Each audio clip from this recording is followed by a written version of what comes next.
ছাত্রলীগের ইতিহাস বাঙালির ইতিহাস। জাতির কথাটা নিজেই বলতেন যে বাংলাদেশের ইতিহাসের সাথে ছাত্রলীগের ইতিহাস ওতপ্রোতভাবে জড়িত।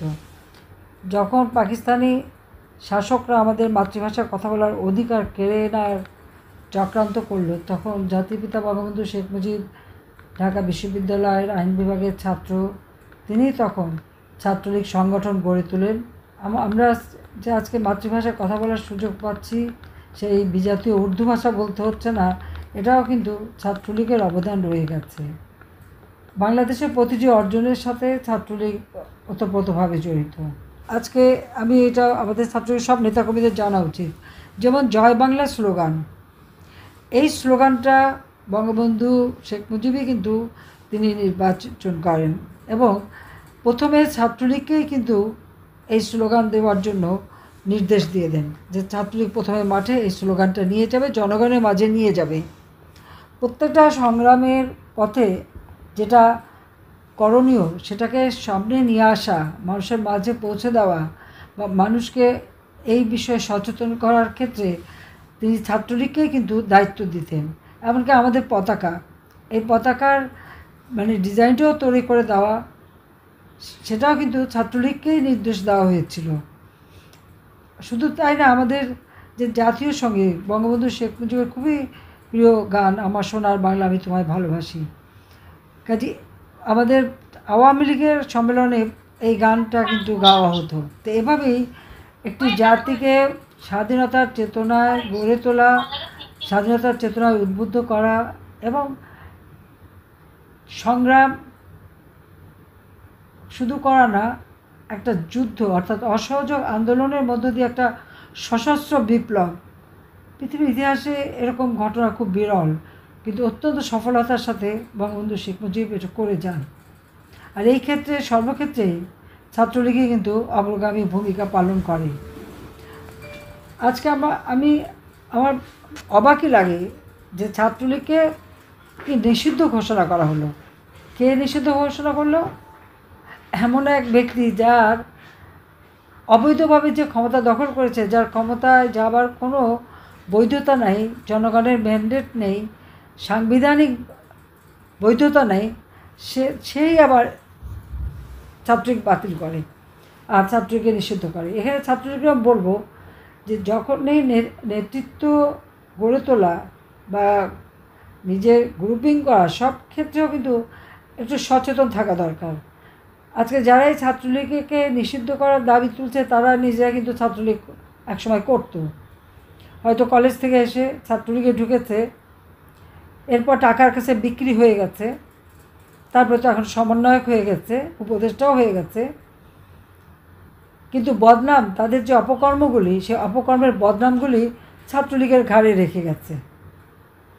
এই বিষয়টাও আমার মনে হয় ছাত্রলীগের প্রত্যেকটা নেতাকর্মীরই মানুষের কাছে তুলে ধরা উচিত যে যারা এই যে বেঈমানি মুনাফিকি করলো ছাত্রলীগের সাথে, এই যে যত রকমের অপকর্মগুলি, যা দোষ দেওয়া হয়, এগুলি যে তাদের দ্বারাই সংঘটিত, এ কথাটা স্পষ্ট করা একান্তভাবে প্রয়োজন। আর ছাত্রলীগ করলে লেখাপড়া করা যাবে না, স্কুলে কলেজে ইউনিভার্সিটিতে যাওয়া যাবে না, এটা কোন ধরনের কথা? আমরা তো ক্ষমতায় ছিলাম।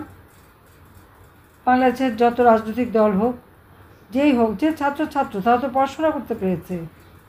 আমরা তো এই কথা কখনো বলিনি যে অমুক দল করো কেন, তুমি পড়তে পারবে না, পরীক্ষা দিতে পারবে না। কিন্তু আমাদের দুর্ভাগ্য যে 2001 সালে বিএনপি জামাত জোট ক্ষমতায় এসে ঠিক একই আচরণ করেছে আমাদের সাথে। তারপরেও 2009-08 নির্বাচনে যখন আমরা জয়ী হলাম, সরকার গঠন করলাম, আমরা দেশের উন্নতি করতে চেয়েছি। তাতে এই দেশের প্রতিটি নাগরিকের যে অধিকার, সেই অধিকারকে আমরা সুরক্ষিত করেছি। কাজে এই ক্ষেত্রে কখনো ওই কথা বলিনি যে তুমি এই দল করো কেন, যে তার জন্য তুমি পড়তে পারবে না। এখন আওয়ামী লীগ করবে কেন?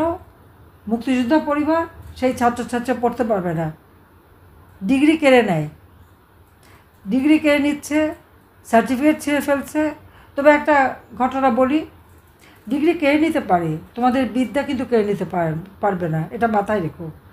এখন একটা ছাত্রত্ব কেড়ে নিচ্ছে, তারা যারা আজকে শাসক, এটা তাদের দুর্বলতা, আর যে সমস্ত ছাত্রছাত্রীরা বাধা দেয়, তাদেরকে বলবো সময় কখন যে কার পরিবর্তন হয়ে যায় কেউ বলতে পারে না। যারা এক সময় এই যে আমাদের মহিলা কলেজগুলিতে বা হলে ছাত্রীদেরকে নির্যাতন করেছিল, আজকে তারা ঘরের বাইরে বেরোতেও ভয় পায়। কাজে পরিবর্তনটা যে কীভাবে কখন আসবে কেউ বলতে পারে না।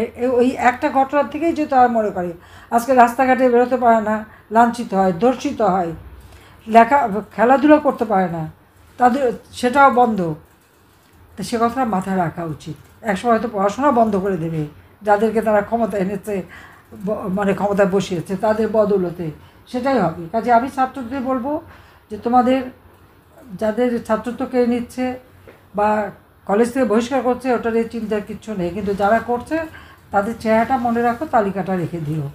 দিন আসবে এবং সময় মতো সেটা বুঝে নেওয়া হবে, ইনশাআল্লাহ সেটা আমরা নেব।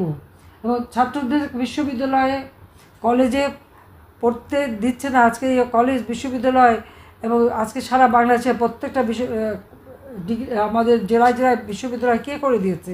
আমি করে দিয়েছি। ছাত্রদের জন্য থাকার ব্যবস্থা, সব কিছু ব্যবস্থা আমরা করেছি, অথচ পড়তে দেবে না আমাদের ছাত্রলীগকে। আর ছাত্রলীগ নিষিদ্ধ, ওইসব নিষিদ্ধ তো আমরা মানি না। একটা অবৈধ সরকার অবৈধভাবে ক্ষমতা দখল করেছে এবং ইউনূসের মতো একটা দুর্নীতিবাজ এবং সব থেকে মানে আমি বলবো যে আত্মকেন্দ্রিক, সব থেকে স্বার্থপর একটা ব্যক্তি। সে শুধু নিজেরটা ছাড়া কিছু বোঝে না। আজকে ক্ষমতা এসে সে ক্ষমতার অপব্যবহার করে একটা দেশের সমস্ত উন্নয়নগুলি একে একে ধ্বংস করছে। এদেশের মানুষের প্রতিটি অর্জনে ছাত্রলীগের অবদান রয়েছে। কাজে এই অবদান কখনো কেউ মুছে ফেলতে পারে না, পারবে না। কাজে এর থেকে বলবো যে সংগঠনটাকে আরও শক্তিশালী করা, মানুষের কাছে যাওয়া। এবং আজকে কিন্তু আমাদের যে কৃষক, শ্রমিক সবাই কিন্তু কষ্টে আছে। কৃষক সময় মতো সার পাচ্ছে না, সেচের পানি পাচ্ছে না, বিদ্যুৎ পাচ্ছে না। আমি তো ঘরে ঘরে বিদ্যুৎ পৌঁছে দিয়েছিলাম, যা যা ওয়াদা করেছিলাম সব কটা রক্ষা করেছি। কাজে আজকে দেশের মানুষের পাশে দাঁড়াবে। আর যারা মিথ্যা মামলা, অত্যাচারিত, নির্যাতিত, তাদের পাশে আমরা আছি এবং এই অবস্থা অবশ্যই পরিবর্তন ঘটবে। আবার সবাই মাথা উঁচু করে আমরা বাংলাদেশের মানুষ চলবে। সার্টিফিকেট কেড়ে নিতে পারে, লেখাপড়ার অভ্যাসটা ছেড়ো না। যখন যেখানে থাকবে, যেভাবে পারবে পড়াশোনাটা চালিয়ে যাবে। যা পারো তাই পড়াশোনা করবেই। কাজে মনে রাখবে, আমাদের ছেলেমেয়েদেরকে ওই কথা বলেছি, একটি মাত্র সম্পদ, সেটা হলো শিক্ষা। শিক্ষা ছাড়া ওই সম্পদ কেউ কেড়ে নিতে পারে না। কাজে তোমাদেরকে আমার ছাত্রদেরও বলবো, আর আমার এই কথা সমস্ত ছাত্রছাত্রীদের পৌঁছে দেবে যে শিক্ষাটা গ্রহণ না করতে পারলে, শিক্ষিত জাতি ছাড়া কোনো দেশকে দারিদ্র্যমুক্ত করা যায় না, উন্নত করা যায় না। এটা জাতির পিতা বঙ্গবন্ধু শেখ মুজিব সবসময় বলতেন এবং আমি সেটা বিশ্বাস করি, সেভাবেই কাজ করেছি। কাজে সেই শিক্ষাকে গুরুত্ব দিয়ে এগিয়ে নিয়ে যাবে, সেটাই আমরা চাই। কাজে সংগঠন গড়ে তোলো।